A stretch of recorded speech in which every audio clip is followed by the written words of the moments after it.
ప్రశాంతంగా ఉన్న ఇండస్ట్రీ ఒక్కసారిగా వేడెక్కింది. సోషల్ మీడియాలో ఫ్యాన్స్ వార్స్ పుట్టుకొచ్చాయి. దిల్ రాజు 70 కోట్లు కుమ్మరించి నిర్మించిన తమ్ముడు సినిమాపై బాయ్కాట్ ట్రెండ్ వచ్చింది. సినిమాకు పాజిటివ్ టాక్ వచ్చినా చూడం, సినిమాను బాయ్కాట్ చేయటమే అంటూ సోషల్ మీడియాలో పోస్టులు కనిపిస్తున్నాయి. దీనంతటికీ కారణమేంటి? అసలేం జరిగింది? దీని తీవ్రత తమ్ముడు సినిమాపై ఎంతవరకు ఉంటుంది అనేది ఇప్పుడు చూద్దాం. నితిన్ హీరోగా తమ్ముడు సినిమా వస్తోంది. ఈ నెల 4వ తేదీన ఈ సినిమా రిలీజ్ కాబోతోంది. నిన్న ప్రీ రిలీజ్ ఈవెంట్ కూడా నిర్వహించారు. ఈరోజు రిలీజ్ ట్రైలర్ వచ్చింది. 2 వారాల క్రితం వచ్చిన ట్రైలర్ కంటే ఈరోజు వచ్చిన రిలీజ్ ట్రైలర్ ఆకట్టుకుంది. విజువల్స్, యాక్షన్ ఎపిసోడ్స్ బాగా డిజైన్ చేసినట్టు తెలుస్తోంది. అలాగే సినిమాలో సీరియస్నెస్ కూడా కనిపిస్తుంది. ఇది ఇప్పటి వరకు ప్లస్ అనే చెప్పుకోవచ్చు. అయితే ఇప్పుడు ఈ మూవీకి బాయ్కట్ భయం పట్టుకుంది. అది కూడా హీరో నితిన్ అంటే గౌరవించే మెగా అభిమానులు ఇప్పుడు బాయ్కాట్ ట్రెండ్ తీసుకొచ్చారు. దీని అంతటికీ కారణం దిల్ రాజు సోదరుడు శిరీష్. ఈయన ఇటీవల ఓ ఇంటర్వ్యూ ఇచ్చాడు. ఆ ఇంటర్వ్యూనే ఇప్పుడు తమ్ముడు సినిమా పాలిట యమకండంలా మారిపోయింది.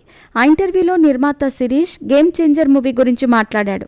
గేమ్ చేంజర్ వల్ల తాము చాలా నష్టపోయామని, తమ బతుకు అయిపోయిందని అనుకున్నారట. అలాంటి పరిస్థితుల్లో కూడా ఆ మూవీ డైరెక్టర్, హీరో కనీసం ఫోన్ చేసి మాట్లాడలేదు అంటూ కామెంట్ చేశాడు. ఇప్పుడు ఈ కామెంటే ఇండస్ట్రీని హీట్ ఎక్కించింది.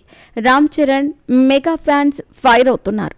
RRR లాంటి బ్లాక్ బస్టర్ హిట్ కొట్టిన తర్వాత 4 ఏళ్ల డేట్స్ దిల్ రాజు చేతిలో పెట్టాడు రామ్ చరణ్. అలాంటి టైంలో ఓ మంచి హిట్ సినిమా తీయొచ్చు, కానీ అలా కాకుండా ఓ డిజాస్టర్ మూవీని రామ్ చరణ్కి ఇచ్చారు. పైగా 4.5 గంటల ఫుటేజ్ వచ్చేలా సినిమా తీస్తారా?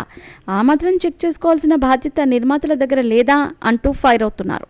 ఇలా తప్పులన్నీ మీ దగ్గర పెట్టుకొని ఇప్పుడు తమ అభిమాన హీరోపై నిందలు వేయటం ఏంటి అంటూ తప్పుపడుతున్నారు. అక్కడితో ఆగిపోలేదు. ఇప్పుడు శిరీష్, దిల్ రాజు నిర్మిస్తున్న తమ్ముడు సినిమాను బాయ్కట్ చేయాలి అంటూ పోస్టులు పెడుతున్నారు. మెగా ఫ్యాన్స్ అందరూ ఇప్పుడు ఈ బాయ్కట్ తమ్ముడు ట్రెండ్ని వైరల్ చేస్తున్నారు. అలాగే నిన్న తమ్ముడు ప్రీ రిలీజ్ ఈవెంట్లో దిల్ రాజు తాము రామ్ చరణ్కు హిట్ ఇవ్వలేకపోయామని అన్నాడు.